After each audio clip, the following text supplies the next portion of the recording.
Catherine Bierling, les membres de notre association la connaissent bien. Elle a souvent participé à nos manifestations, aux journées de l'autobiographie que l'association organise chaque été,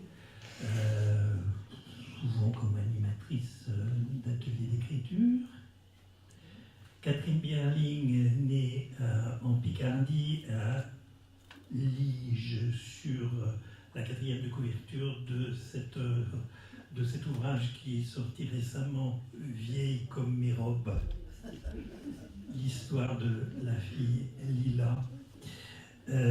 Donc émigrée vers l'Allemagne dans les années 70.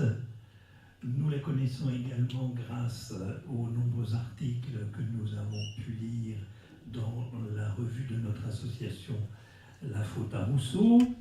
Elle a participé à des résidences d'écrivains au Québec, en Bolivie, en Islande. Donc nous allons avoir un panorama mondial de l'écriture de soi, des blogs sur ses séjours d'écrivains, mais aussi d'artistes en résidence. Je suppose que Catherine va évoquer aussi cet aspect et je lui passe maintenant la parole. Pour préparer cette rencontre, ça m'a fait relire d'anciens textes que je vais déposer à l'APA, puisque comme tu dis, ça fait très longtemps que j'en fais partie, et donc il y a toute une série de textes qui ont été déposés au fil des années. Et puis j'ai pensé aussi à des autrices que j'ai lues, toujours en gardant cette question en tête, mais comment écrivent-elles la sexualité? Donc j'ai pensé entre autres depuis George Sand, Colette, Marguerite Duras, Anaïs Nin, Annie Ernaux, pour essayer d'avoir en tête d'autres manières de parler de la sexualité. Et puis j'ai regardé récemment aussi une interview de Sophie Calle par Laure Adler, qui aborde également ce thème. Et Laure Adler demande à Sophie Calle si elle a eu des problèmes en faisant du striptease, parce qu'apparemment elle a commencé en faisant du striptease. Et celle-ci répond non, parce que je contrôle. Et il m'a semblé que écrire la sexualité, c'était aussi exercer un certain contrôle, enfin peut-être pas dans le cas de oui, enfin si, on dit toujours ce qu'on veut bien dire, hein, en amenant une sorte de prise de distance par rapport à ce thème. Ça, c'était à propos de l'observation de la mort de sa mère, donc la mort de Sophie Calle, qui est un thème au moins aussi difficile que la sexualité, à mon avis. Laure Adler lui pose la question de savoir si c'est obscène. Et ce à quoi Sophie Calle répond que ce n'est ni obscène, ni impudique, mais que cela contribue à faire passer des émotions. Et Laure Adler insiste en disant « Tu penses à nous, spectateurs ?» avant d'ajouter elle-même « Oui, bien sûr, tu laisses une place qui n'est pas celle d'un voyeur. Il n'y a ni indécence, ni impudeur. » Et puis elle compare alors le livre d'Annie Ernaux qui s'appelle « L'usage de la photo » et « Prenez soin de vous » qui est une performance exposition de Sophie Calle. La sexualité évoquée dans ces deux cas, mais non exhibée, représente pour moi le contraire de la pornographie. Les deux artistes restent pleinement maîtresses de leurs œuvres et de ce qu'elles livrent de leur intimité. Donc je reviens ensuite à les textes que moi j'ai pu écrire, déposer ou pas déposer d'ailleurs, il y en a aussi quelques-uns que je n'ai pas déposés, au fil de ces années passées avec Lapin. Mes premiers textes déposés, donc ça commence avec l'enfance, l'adolescence, ça tournait beaucoup autour de la découverte du sexe opposé et de ses mystères, mais pas que. C'était pas centré uniquement sur les découvertes au niveau sexuel. C'était des moments, l'histoire de moments que je considérais importants, où la sexualité avait sa place, mais sans pour autant occuper toujours le centre de la scène.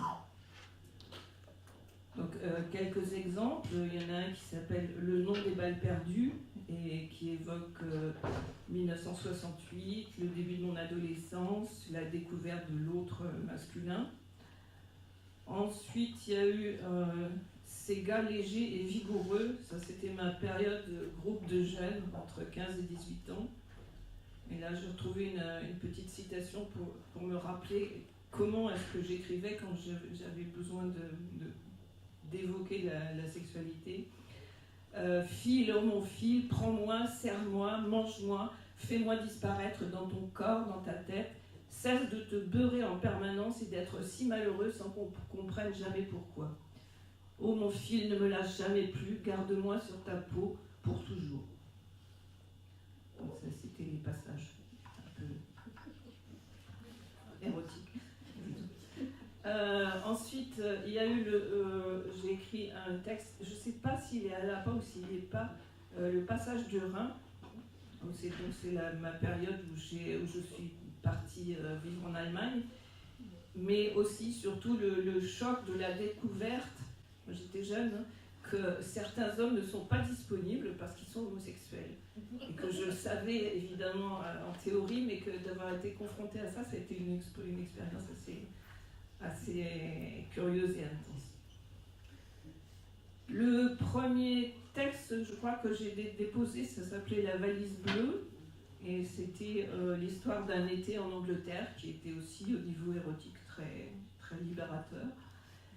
Et puis encore un autre qui s'appelle Ailleurs, et de nouveau aussi centré sur une rencontre érotique et un voyage en Grèce, parce que c'est une histoire avec un grec. Alors là, j'ai pris un petit extrait aussi pour revoir un peu comment j'ai écrit à cette époque-là.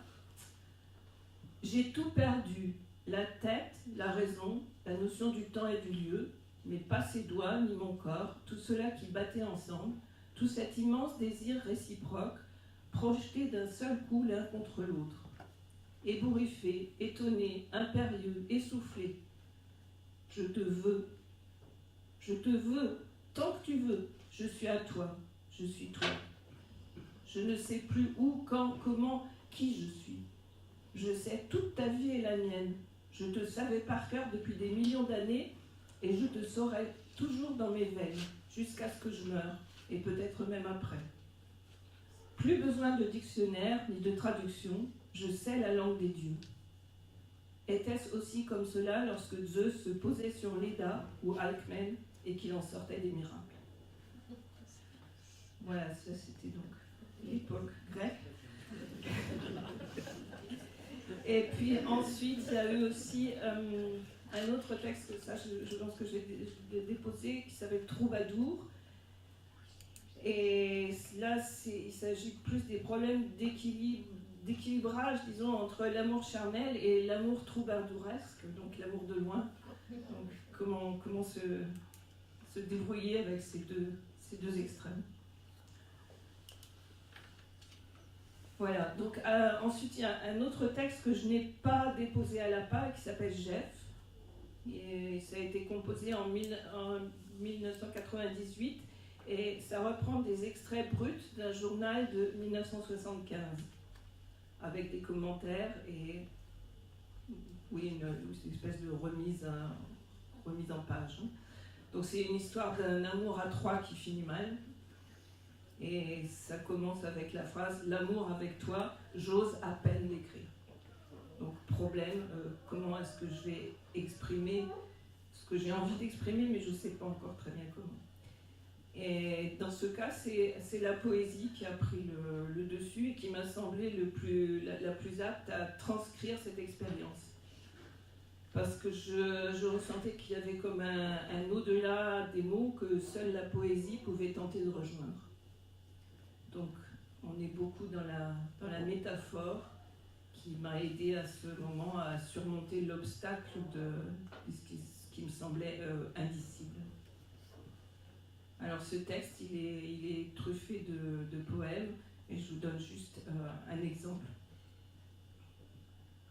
Tu es le roi, tu es le soleil, tu es la joie pure.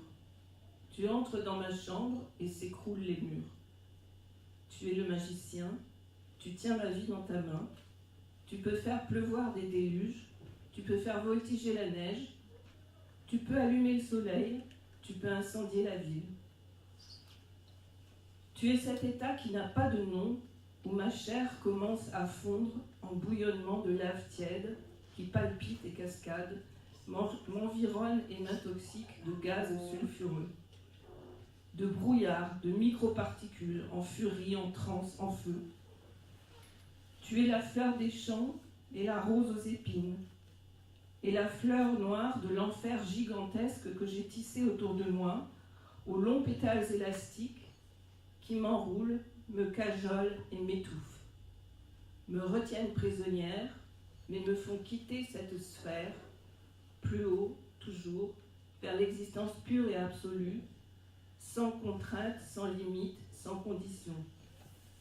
Tu es ma plus grande contradiction. Ma névrose, ma folie, mon irrationalité, mon désespoir et ma confiance, ma seule beauté émerveillée. Tes cheveux, cordage d'un bateau paradoxe, me tiennent rivée à la terre, au plaisir de ma chair, en même temps vaisseau qui m'emmène à la limite du moi, vers la bienheureuse inconsistance d'une totalité indivisible. Pardonne-moi, tu n'es qu'un homme, j'ai rêvé et je le sais.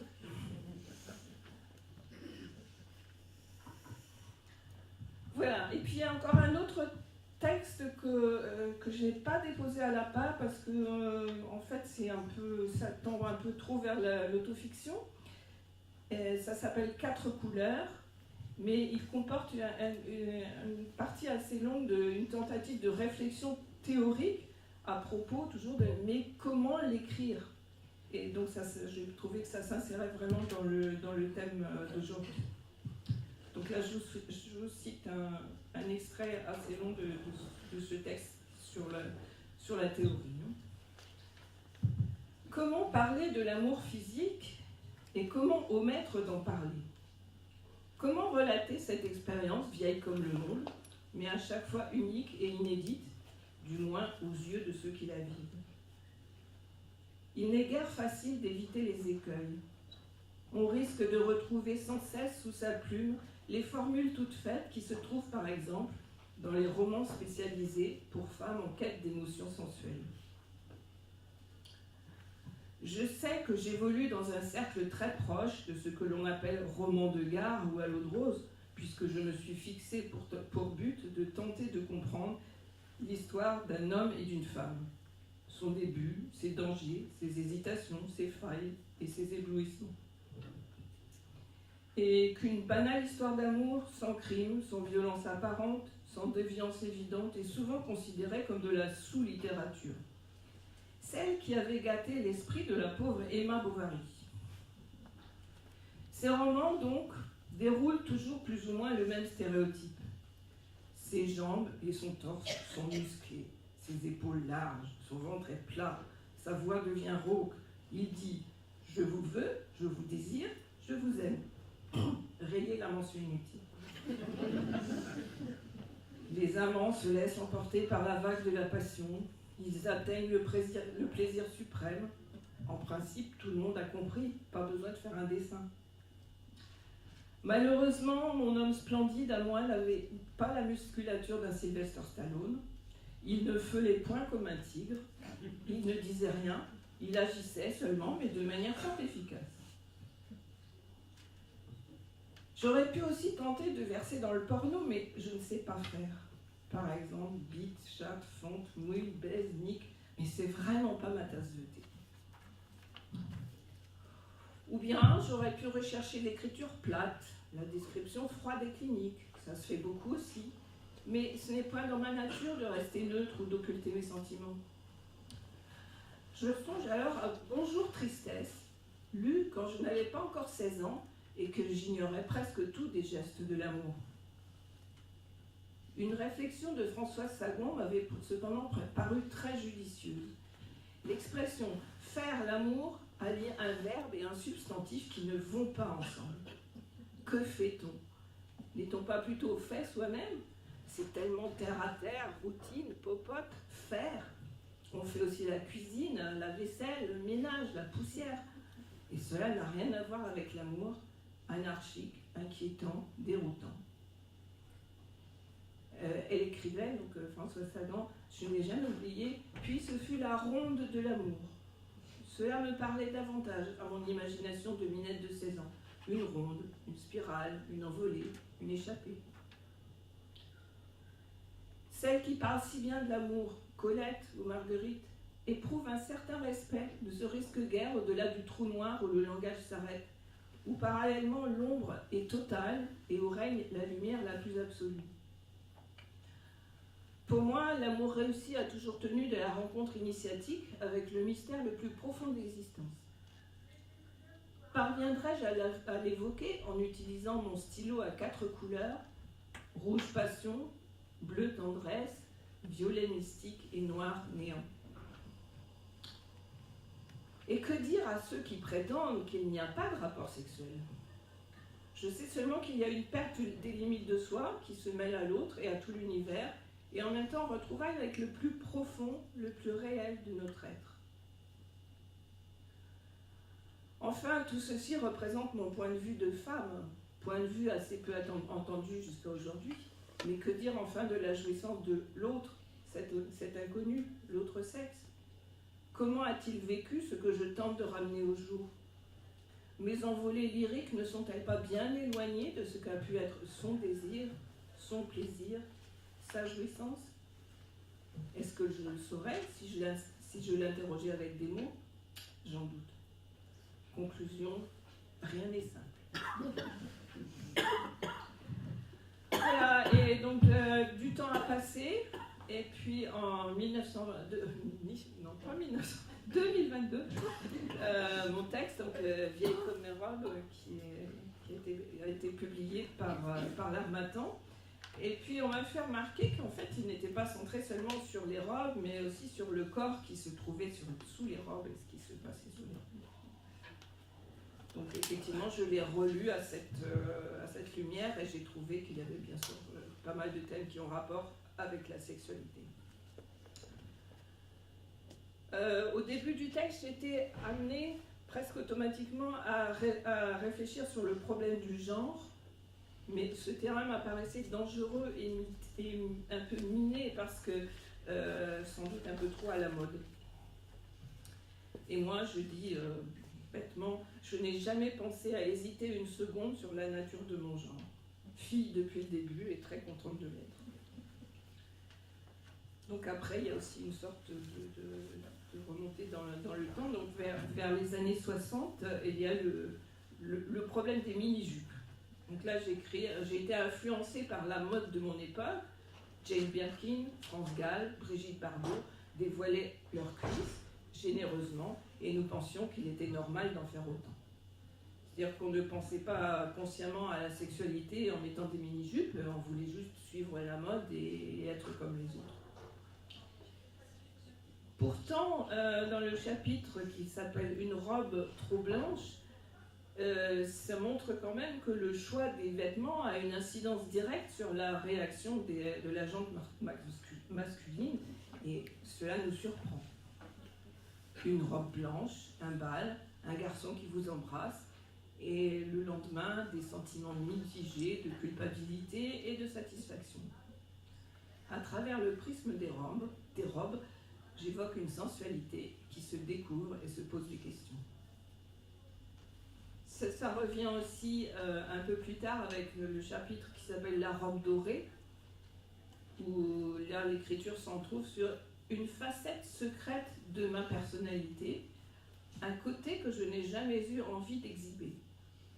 Donc là, je pense que je fais un peu comme Sophie Calle, je garde le contrôle, je suggère, mais rien de plus. Puis les chapitres de la fin, ils reviennent encore de nouveau sur le thème masculin-féminin, mais je pense que je viens d'une époque où on n'a jamais tellement abordé ce thème à notre époque. Enfin, moi, je pense pas.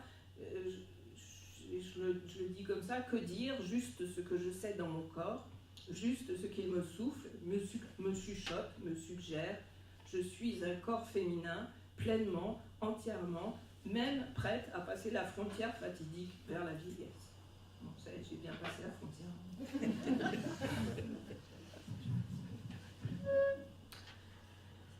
Et puis je reviens encore sur le thème de la maîtrise de ce que l'on montre ou pas.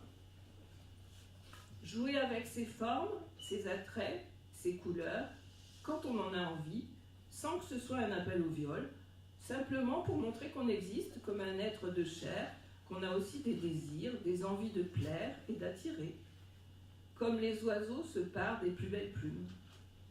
Se parer pour susciter le désir, mais en rester maîtresse. Bien sûr qu'on s'habille pour plaire, et que c'est donc un appel à la sexualité, mais pas celle du temps des cavernes. Le corps, c'est aussi le rapport à l'éveil de la sensualité, ivresse des premiers baisers, des frissons qui remontent tout au long de la colonne vertébrale, des caresses, de la douceur et de l'exaltation ressentie à l'approche d'un autre corps. Et une dernière citation, mais Eros s'en donnait aussi à cœur joie et je ne comprenais pas trop tous ces messages. Je déguisais l'appel de la chair en passion spirituelle, mais ça ne marchait pas toujours. Il aurait peut-être été plus honnête de parler de libido, d'Eros, qui a si souvent mené la danse. Donc je constate que dans ces textes-là, pour écrire la sexualité, je l'ai encore une fois prise de biais en abordant l'aspect extérieur des robes, sans m'étendre sur les partenaires qui ont partagé ces expériences. Je voulais parler des filles, des femmes en général, les mettre sur le devant de la scène avec leurs robes, leurs parures, ce qu'elles décident de montrer ou de ne pas montrer, et le plaisir qui peut en découler. Donc j'ai éliminé un peu toutes les particularités, les rencontres masculines dont j'ai déjà parlé dans d'autres textes, pour me concentrer vraiment sur l'expérience féminine, même si certains aspects m'en échappent, en ce qui concerne surtout l'aspect contemporain. Alors, tout ce qui est woke, MeToo, LGBTQIA+, etc., c'est pas vraiment mon époque, quoi. Donc je pense que je suis inscrite dans l'histoire à partir des années 60 jusqu'à aujourd'hui, et aussi dans la géographie, puisque mon monde c'était un monde rural, et puis ensuite ça a été élargi plus quand j'ai émigré vers d'autres pays, évidemment ça s'est agrandi un peu, mais c'est aussi, je pense, inscrit dans la géographie. Voilà, donc j'en arrive à la conclusion, et je dirais que ça n'a jamais été facile d'aborder ce thème dans un écrit autobiographique. Et je me suis souvent posé la question, mais qu'est-ce que je veux bien dire et comment je veux le dire ? Donc dans beaucoup de textes, il s'agit d'expériences directes, parmi lesquelles la sexualité joue un rôle important, mais pas unique, et un rôle que je ne désire pas passer sous silence. Donc une possibilité, c'était pour moi d'avoir recours à des textes poétiques. Dans ce texte 4 couleurs, je dissèque vraiment la question de savoir quelles sont les possibilités qui s'offrent à moi et quelles sont celles que je refuse. Donc la sexualité harlequin, ça ne me va pas. Le pornographique, ça ne me va pas non plus. Et l'écriture plate, la description clinique, non plus. Donc j'essaye de m'en tirer avec la métaphore du stylo à 4 couleurs, rouge passion, bleu tendresse, violet mystique et noir néant. Et puis finalement, dans ce dernier livre, j'utilise la métaphore de la robe, et c'est vrai que c'est pour évoquer aussi le corps qui vit sous la robe. Conclusion honnête, mais ça ne veut pas dire que j'ai résolu le problème, et je pense que quiconque qui veut essayer de dire cette expérience, pour quiconque qui veut essayer de le dire, tout reste toujours à inventer. Voilà, je vous remercie.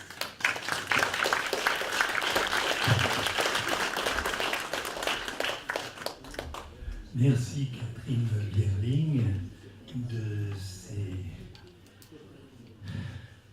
voyages entre robes et dérobades.